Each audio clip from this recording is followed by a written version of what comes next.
everybody. Today we are talking to Patrick Kitzel, who is the person behind Tribal Publishing, which, if anybody doesn't know it, he's been bringing out books for the tattoo community for quite some time. How did you get started deciding to publish books for the tattoo community? Well, I guess just being in it, I've been getting tattooed since the early 90s, and then in the 2000s I started a tattoo fanzine, which was basically just a punk rock style cut and paste, fanzine with interviews with people that I'm friends with and some people that I wasn't friends with but wanted to interview.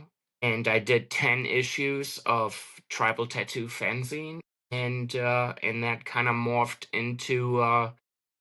into books, I guess. This old timer, George Larson from New York State, he kind of he had all this cool stuff and that we dug up, and that was the first tattoo book, the Skin Flicks book about Lumpy. And like over the decades, I've been friends with so many people, and it was just a very organic thing. I never been a tattooer, but I always was around them and friends with. I don't know. It was just very organic, and here we are. 15 books later or so. 15 books. When did you actually start to do the books for just tattooing full on? Um, I want to say right around COVID. Oh no, actually it was before COVID, 2018 or so. Um, yeah, so 7 years. That's cool. During COVID, of course, a lot of people were bored, so they decided that they were going to start to put things together for publication. Do you actually print these books? Are you an editor per se, or how does that work? Well, I do. I don't physically print them, but I do everything else from like working out the ideas with whoever the book is on or with, and I do the layout,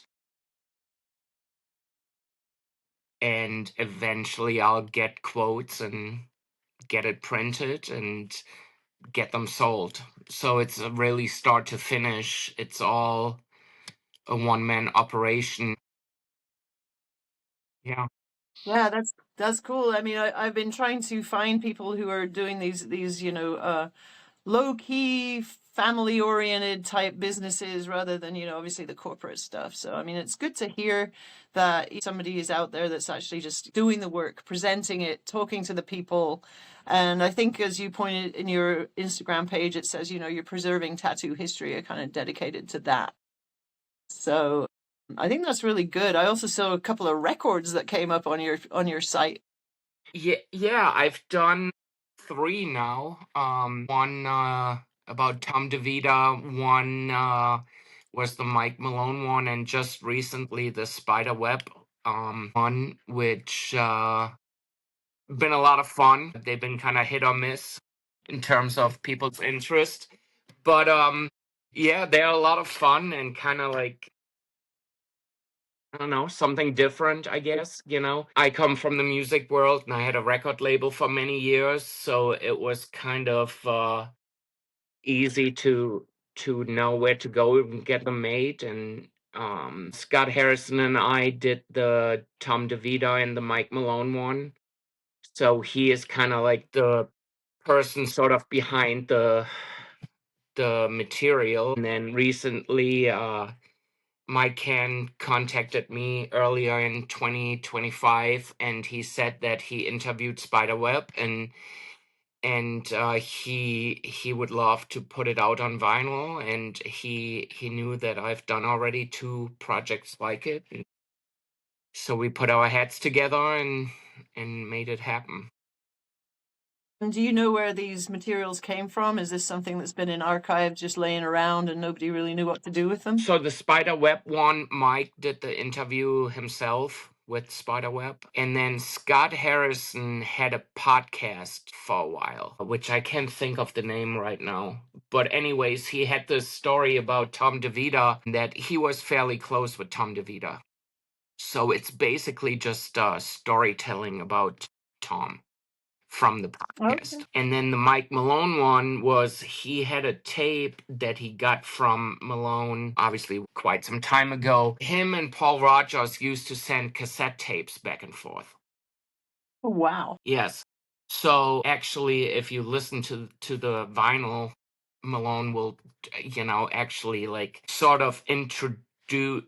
So this is an actual cassette recording that he would mail to Paul, and the tape starts out with like, "Hey Paul, I just got this neat little box that you can record yourself on," and Yeah, right. so it's kind of like funny to listen to it because he literally just came across it. I don't know, like it must have been whatever year they started selling tape recorders. Yeah, and that's like a lot of people don't even know what a tape recorder is these days, right? Right, and I'm probably like, I was born in the late 70s, so I'm still a generation that would listen to music on tapes, and whatnot. So it was a really unique thing, and Scott thought it would be cool if more people could listen to those stories. They talk about experimenting with ink, and it's just really cool, the conversation. It's just kind of nuts that he's like, oh, instead of writing letters, let's send tapes. Yeah, I've talked to people who knew him well who said that he would have loved this generation of ability to contact people across the world Yeah. like we're doing right now, to go on the internet, talk to people, and that he was a very prolific letter writer, and obviously that's just a step up from that. But yeah. Yeah, but that's another thing people don't. I mean, how many? Like, I used to write people to get tattoo appointments by mail Mhm. with a letter. Like I remember my parents being so suspicious why I'm getting like this weird mail as a teenager. Like, because it's not normal that like a teenager gets like just random mail from all over. Yeah, for sure. I mean, and it's kind of nice that your books though are still switching gears from records to books, but that they're still like tactile form, because I see a lot of the magazines and stuff like that are going into just digital, online only, and all of that. And I feel that there's a lot of us that like that old school way, to Yeah. have the piece of paper in your hand, Yeah, I mean, anything else is really meaningless to me. It's like if it's not tangible, it's like almost not real. And I'm sure there's a lot of people that will argue that, because I mean, I know a lot of people that just have an iPad and all their references are saved on the iPad, and that's cool. It's Yeah. just, to me, like I always loved books, so it's not like I was like one day I'm like, oh, let's start like on a whim come up with making books. I always loved books. I collected books as long as I've been getting tattoos in terms of tattoo books, and obviously years ago there would be like one or two a year maybe. Now there is like God knows how many. So there's so many angles to it. But I love books, no matter if it's music books or photo books or tattoo books. And I try to make a point of picking up books where I can. Right, right.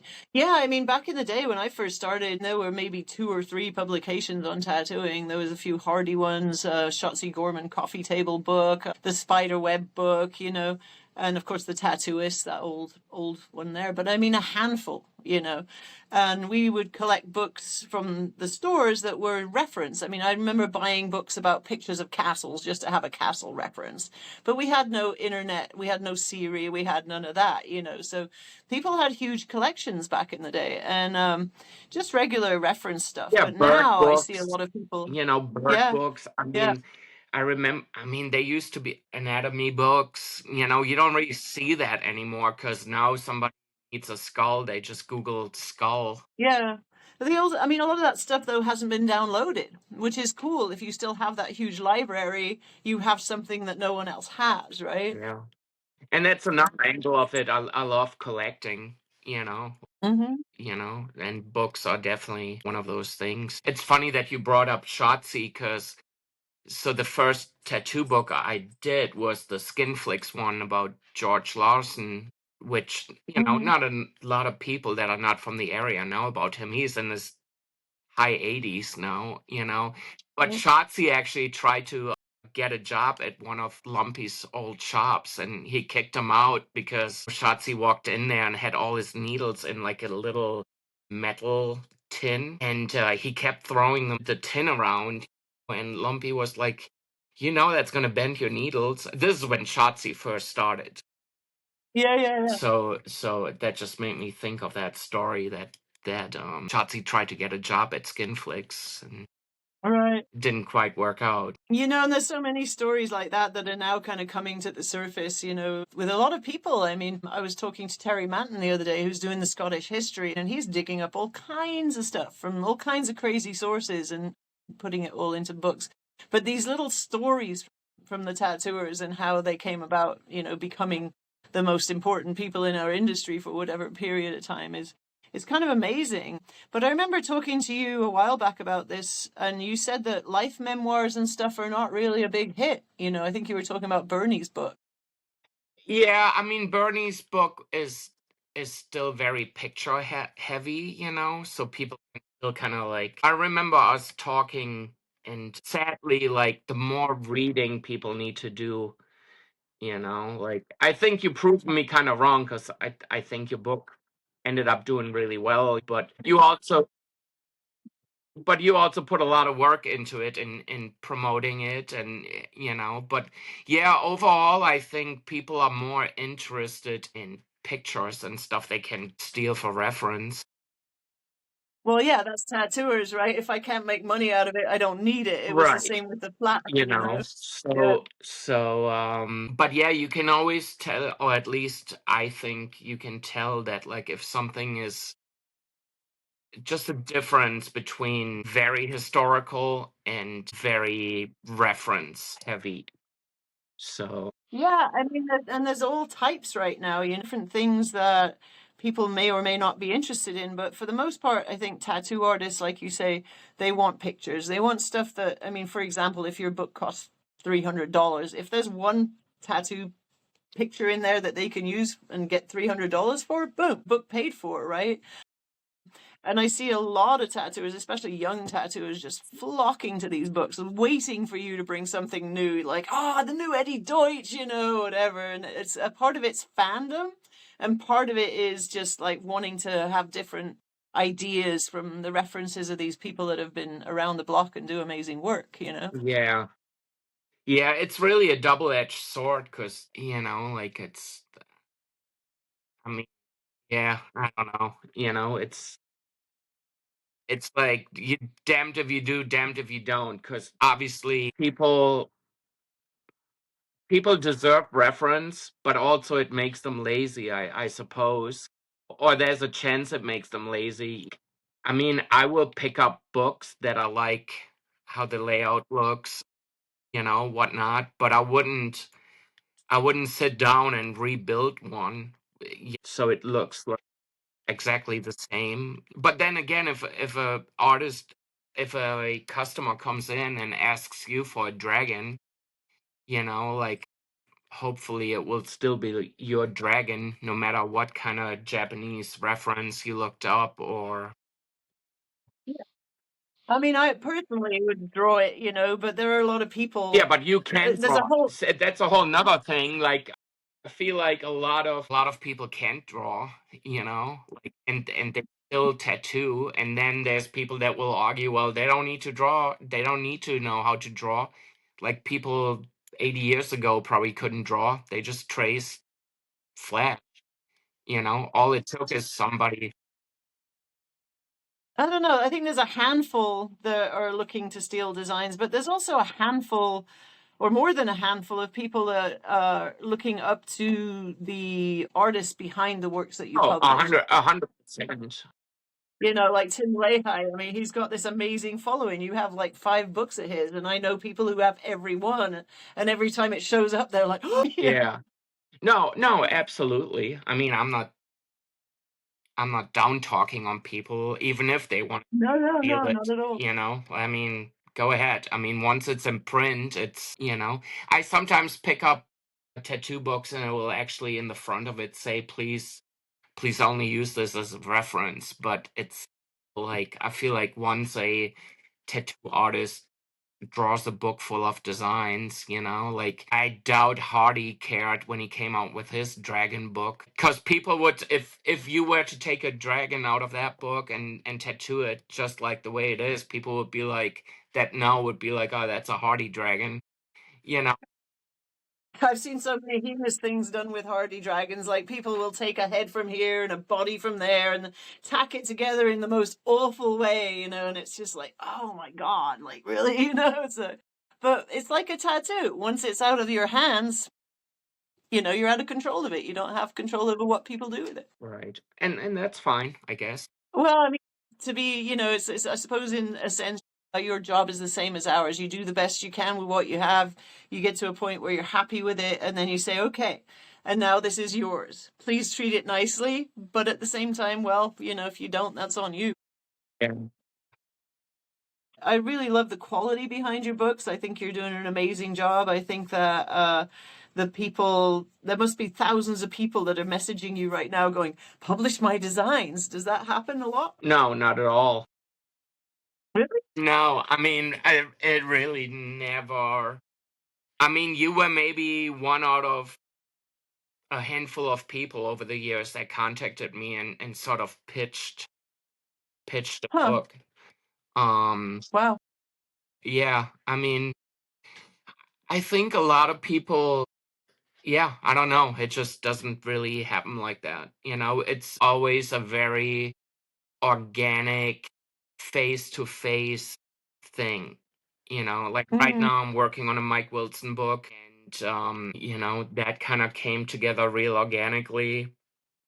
And yeah, every book pretty much. Will Kettersell, actually, with the Fingerprints of the Pacific, that's one of the few books where somebody else made an introduction, which was Hank Schiffmacher.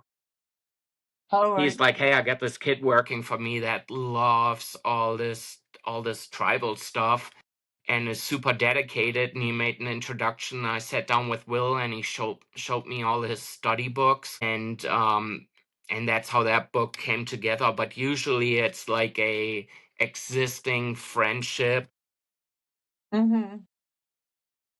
type thing, and it's very non-commercial, I guess, in a sense, Hmm. like where it's yeah, there's not many I don't go out very much and make business propositions. It's always like, Hmm. hey, let's do this. And, I pay the artists very, very fair, the Hmm. majority of the profit, which is something I'm taking pride in.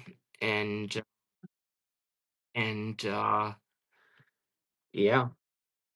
Yeah, I guess for me, I was just channeling my inner old school tattooer, which was just bug people until someone says yes, you know. But this particular project that didn't happen, so I went into self-publishing, which I don't think there's too many people self-publishing tattoo books, other than to do the ring binder ones, which have been around for a long, long Yeah. time, you know. Oh, I don't know. I've definitely seen some that do it, which, yeah, I don't know. There's definitely some people that done their own thing, and I think that's a great way to do it, because even though I pay people very good, that's the one way you make all of it. Yeah, but it's not easy. Right, and that's kind of like where I come in and yeah, literally take all the work and make it happen start to finish. But I love doing graphic design as much as I hate sitting on a desk. uh I love doing, it's kind of like, it's almost therapeutic sitting there and sorting through things, and you kind of space out and organizing pictures. And some books are very linear, and then the Mike Wilson book, we're doing all his old pictures are with his new pictures, and all his old paintings are with his new paintings, versus the Tim Lehigh one, the workbook, where it's like sort of his life story going into Hmm. his career and then forward. The beginning of the book is all his oldest stuff, and then the end of the book is the newest stuff. And, so there's a lot of different ways to do it. And Feel like you have control over how you want to put it out, which is kind of cool. Especially, I see you working with people on not just one book, but a series, right? So after a while, you're going to get to know more about them and how you think they should be presented, right? well, I definitely, I, the artist has as much control as they want, so there's never like, here's what I came up with, this is what's gonna happen. There's always like a very close exchange. Again, working with Mike Wilson on this book, we meet up every other month, and I show him the progress, and he'll be like, all right, let's kick this out, let's use this, and so it's always a close partnership, very, very close. Well, I think a good editor, that's what it should be. I mean, that's what I've been kind of hearing, with my research into self-publishing at any rate. And not that I'm any kind of expert, but it's extremely important to have a good editor that you have a good relationship with. And you can sit down and do that, chat and be like, I don't want this. And then the editor shouldn't be like, well, it's going in there anyway. Yeah, I mean, I don't even think, I mean, if I was them, I wouldn't let anybody do that with me Right, anyways, you know. right. But some people are very hands off, and some people are very into dialing it in themselves, and which I'm very easy. I'm very, like, I think I have the right kind of ego, like I have enough ego to have a positive drive, but not to, like, I don't know, force my idea down anybody's throat. I mean, I think it's important to know what you're doing. You have like a good resume of books and a library of things that you've done. So anybody that doesn't trust you going in is probably not the right person anyway, because it's not like you just started this yesterday. Yeah, well, knock on wood. So far, so good, you know. And it's definitely been kind of like 2025 was definitely a harder year than the years before. You can definitely tell that people have a little less money to spend, and which goes back to what we talked about earlier, like the last couple of Tim Lehigh reference books, which the last one was just basically skulls and wolves, and the one before was the tigers. Like, people pick them up like that, but it's what you said. They spend $100 on a book with like 200 tigers, and they know that's a good investment, versus a book like that's more history driven. And the thing is, I cannot sell books as cheap as, like Barnes and Noble can, because I'm getting books made in a 1,000 copy capacity, while, somebody in a big print house, they get 20,000 books made, and they pay Yeah. like 10% of what I pay. So what I'm getting at is, people, no matter if it's a history book about tattooing or a reference book, they're just not Well, $10 books, so no, and you've got that full color printing too, right? Which isn't cheap. people definitely, a few years ago, they would have picked up anything, and now it's kind of like to a point where people do think, well, am I going to pick this up and make money with it? Or am I going to pick this up and, I don't know, read about, I don't know, Mike Malone mixing ink, you know? Yeah, I think that's a specific audience too, though. But I mean, I will say, because I know firsthand that your books are of very high quality. They're nicely bound. They don't fall apart when you look at them hard enough. They got excellent quality. So Yeah. that really does demand its price. Yeah, yeah. It's all kind of like, sometimes I really wish they were kind of like crappy quality, like, to get the price down, but then also if when I need to pay people, like, they cannot sit there and crank out all this reference and then basically make the same amount they would make by tattooing themselves 2 3 designs out of it, so it's kind of like, you need to balance it all out, and at the end of the day, I don't know, it's just all what it is. But at the same time, that's kind of like if you said to me, like, oh, well, I really want a high quality tattoo from you, but if you could just make it crappy quality, that'd be great so I can pay less. So I mean, we all have that, right? It's not stuff that is just like a newspaper where you're gonna skim through it, throw it on the side. This is a collectible, Right. you know. Yeah. And that's how I Yeah. like to look at them like that too. I've done books before where I only done like a really small print run, and then there was a handful of people that were like, "Hey, can you make more of them?" I missed out, and I'm like, "No, I can't." And if you want this book, you'll track it down, and that's what I've done with. There's probably 50 books in my tattoo library that it took me years to find a copy. Yeah. And that's another thing. People kind of like, they feel like it's like I'm not Amazon, like there Right. is not unlimited, and there is not, like, I'm not in the market to I don't know, like, baby or super please everybody. And You're not an instant gratification merchant. You're like, yeah, which is a tricky thing because I'm a very instant gratification person myself. But it's if I missed out on something, I missed out on something, and there's ways to find things. But it all goes back to like a generational thing. Like, I feel like if we want something, we work for it. And that's how it right. should be. No matter if the work means it's time you invest, or you gotta pay twice the price for something you missed out on. And if it's worth it, it's worth it. And you Yeah, totally. you figure it out.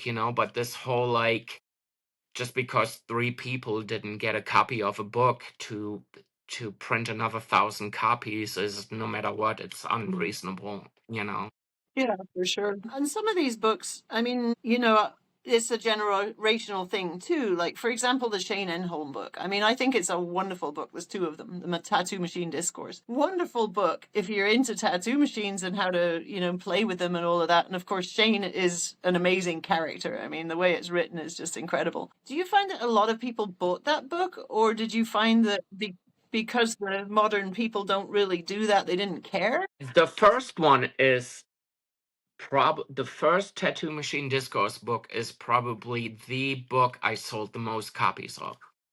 Wow, that's cool. We sold, I don't know, maybe 5,000 copies. Oh, wow.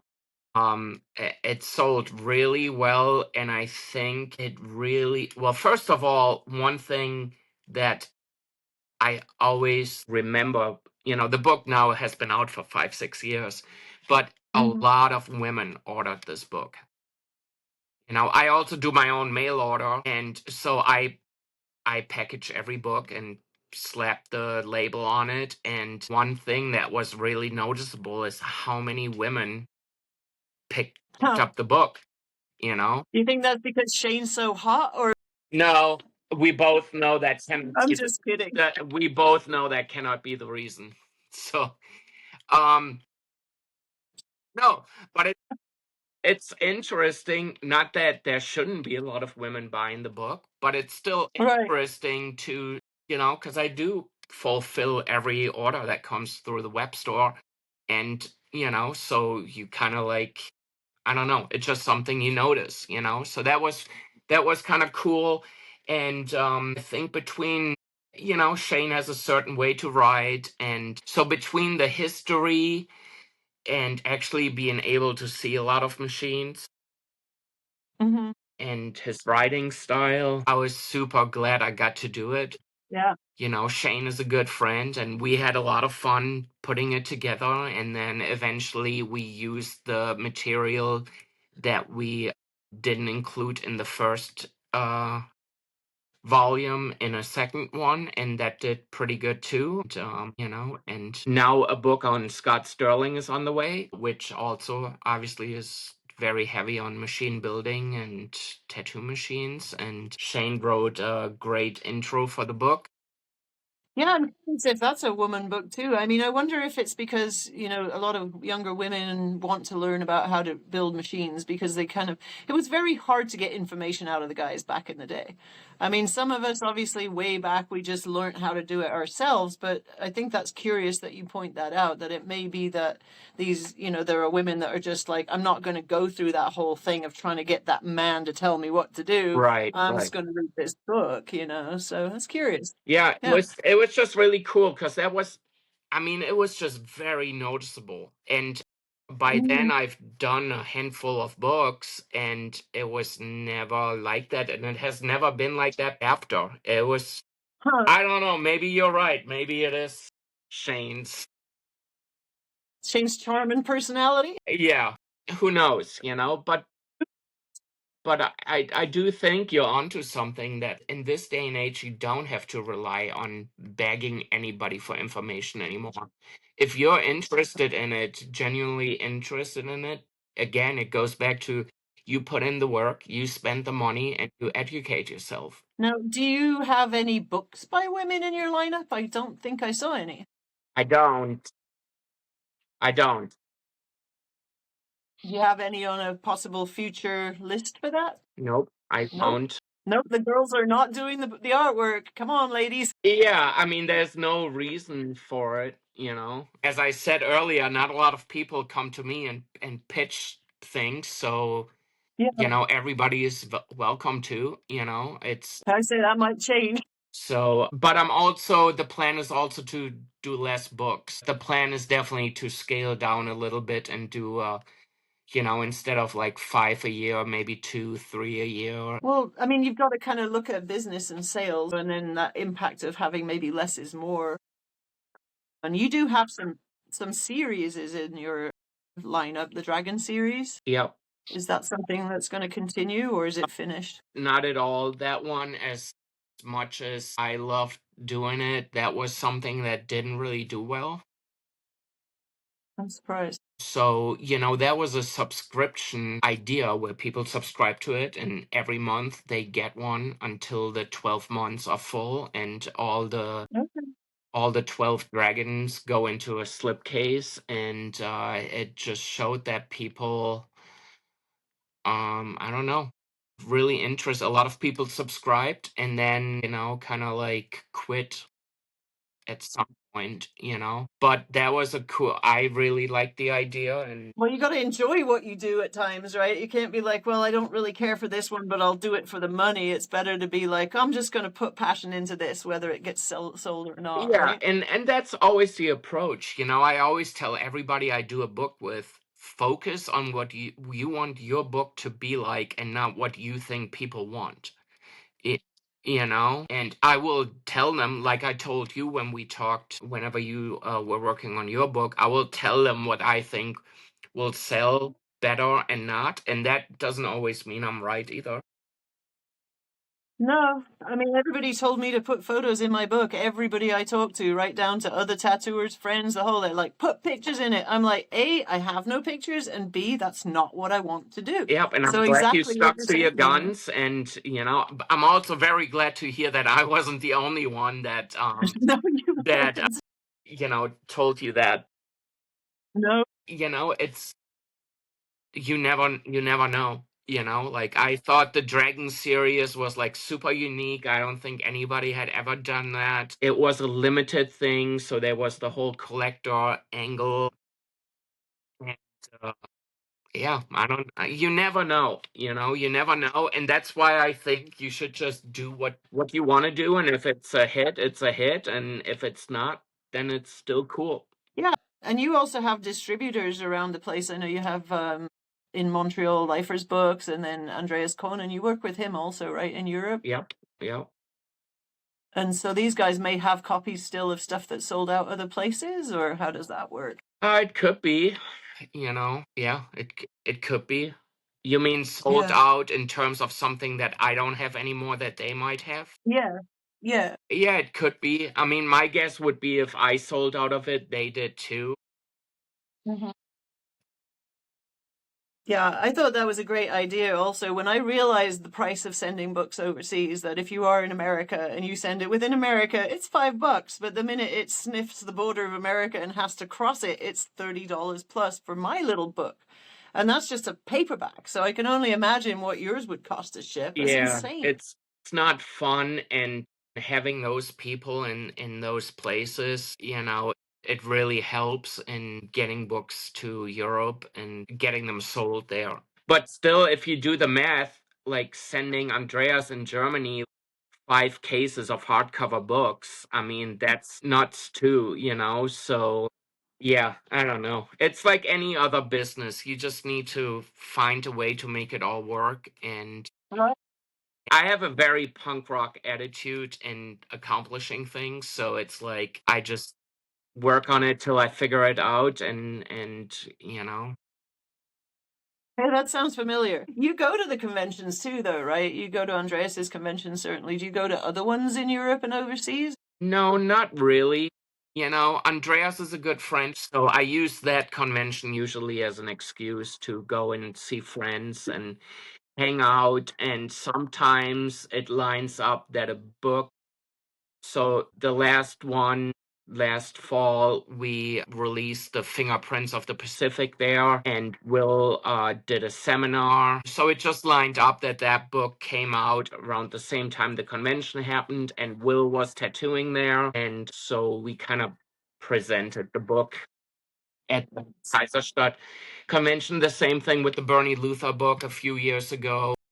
But typically it's just an excuse to go and hang out. And I think these days that's kind of what they are, though, anymore. None of us really work very much at conventions anymore. It's a different age. yeah, I mean, that convention is really cool. I can only suggest people to check that one out. It's just one of those conventions that are like by tattooers for tattooers. Yeah. Like, it's always cool when you see a lot of people that work the convention, see them getting tattooed at the convention. Hmm. It's just a really cool. I just went to the Norfolk convention, JD Crows, and that had the same vibe. It was not like 300 booths. It was like maybe 100 or 80, Yeah. because I don't know, it closes the circle, and that's the kind of conventions I love being at. I don't ever really go to conventions and rent a booth to sell books. And the Norfolk one, Tim Lehigh and I kind of split a booth and had some stuff, but that was still sort of his booth. So I don't really go and set up shop. It's just a way to get out there and have yourself on display. And speaking of which, like, let's run through your current projects, new projects, stuff that people might be curious to wait for or see what's upcoming. The next one coming out is the Scott Sterling Tattooing in the Nut House book. That sounds fun. Yeah, it is. It is fun. That actually is a book. Scott and I have been friends for many, many years, close friends. But that's a book that actually some of our other friends talked him into, that he should have a book. And then all of a sudden I was doing this book. So this became a very close to the heart book, because it's Scott's getting older, and so this became a project by a bunch of people all pitching in to make a something for a good friend that spent many years in tattooing, and seen many decades from the 70s into the 80s into the 90s, 2000s. So we kind of made this, it's more a gift to him than it was a very fun project. And then I think the Mike Wilson book is going to be done. Maybe it will be out in June. And then I'm working with Steve Byrne on a Biomech book. Yeah, that's gonna be it's gonna be cool and different, and we're pulling out a lot of tricks.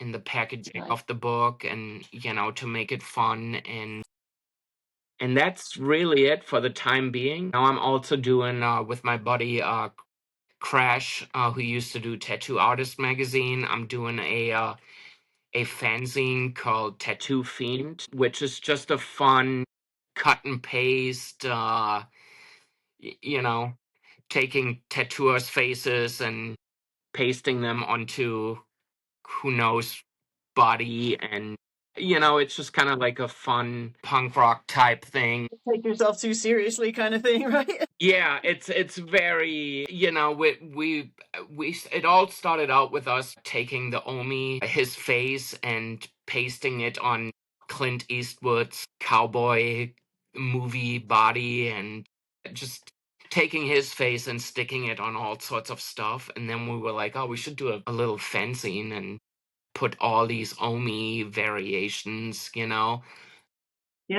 and then I came up with Emo, which is his twin cousin. So the next issue is gonna have a lot of rebirthed Omis in it, and a storyline to go with it. Shane is actually writing for it. So we asked a bunch of people to write these fictional Omi adventure stories, and the whole idea is to have like a Matt magazine type thing for tattooing. Oh, that sounds awesome. Yeah. You're doing that in print version, right? Online? Get the hell out of here. There's not gonna be any fun. I'm just asking. I mean, Tattoo Artist Magazine, I've been doing a couple of interviews for that, and, no shade here, but the editor is like, no, we're online only. And the people I'm talking to are like, I can't wait to have it in my hands. And I'm like, No, there's never gonna be any PDF online, good. things like that. It's always gonna be hands-on, hold it in your hands, and Yeah, and I pay the think to a point, postage. I mean, this is kind of what goes down the line. It's that book that in 20 years someone's like, oh, cool, I mean, and honestly, that's not going to happen with the necessarily online libraries of things or these zines that are online, even these podcasts. I mean, I feel it's important for me to drop this podcast into a transcript and then save that transcript and possibly put it into print at a later date, so that it can have its own little space for when the internet gets, Yeah, I'm afraid that we're yeah, I don't know. I'm with you, and it's funny that you say that and describe it that way, because I just talked to Mike Wilson last Friday when I visited with him, and I was like, just think about it, like if some alien ends up with this book in 100 years, and what would you like that thing to take away from your existence at some yeah, point? like these people are fucking crazy. Yeah, and but I tell people that all the time, don't worry about. I never really work with people anyways that try to make this overly commercial people pleaser product, Right. but still, when they are like, oh, I wonder how we should do this, I'm like, well, think about how like this person in the future finds this, and Yeah, but to a point, it's authenticity, right? And I mean, I've talked with a few people about this. The authenticity of humans talking to each other or reading something that's written on a page that you can't like just go in and quickly change it or whatever. It's completely opposite, I'm sorry, to what you get on the internet, where effectively it's all just smoking mirrors. Like there's no authenticity necessarily there at all. You don't know exactly who is this person really who they say they are? Is this story really going to be the same tomorrow? yeah, All that stuff. And the books make it, you know. I agree. But at the end of the day, it's like there's so many people out there that they're like, these two are full of shit. you know? Yeah, Like it's yeah, like it's of only course. as like I try to like we're on the same page, obviously, but there's like at the end of the day I am kind of conscious about it. It's only our truth, our way of looking Right. at things, like There's a weight to words, though. I mean, when you put it in black and white, you're making a statement that's going to stand for as long as that book is actually in existence. And I feel that's a heavy weight. You have to be very careful that it's exactly how you feel about it at that time, making your statement, and not just it's influenced by something somebody told me yesterday or whatever. So I think that's an important part of editing Yeah, and bookmaking. yeah, I guess it's easier with pictures. yeah. I mean, it is, and as you say that, I'm definitely kind of like, I'm like, wow, I don't know if I take it that serious, you know. And then you said the thing with the pictures, and I'm like, yeah, that's because she actually wrote a book. You know, like I don't. People are like, they're like, what do you do for a living? And I'm like, oh, I publish books, and they're like, their mind is blown, you know. And I'm Right, like, and I can just see in their eyes that their mind is blown, and I'm like, well, I don't write them, and that right right. there takes it down a notch, you know. Like it's like you actually wrote a book, you know. It deserves a lot more credit than me organizing a bunch of pictures. I mean, I'll say this about your collection. It's a pretty amazing collection, and Tribal Publishing is a name to be reckoned with in the tattoo book community, you know, and I think you've done an excellent job, and I know you'll continue to do so because apart from anything else, you're German. You like things to be just so, right? Yeah, I guess. But it's a good thing though. I mean, it's nice to not see something just slop together, and I really appreciate that. Everybody, I'm going to put up the links for Tribal Publishing. Go check out the work that's available there, all the books and copies, and give it a follow. You know, Patrick has put out some amazing things for the tattoo community there. And thank you for taking the time today. It's my pleasure.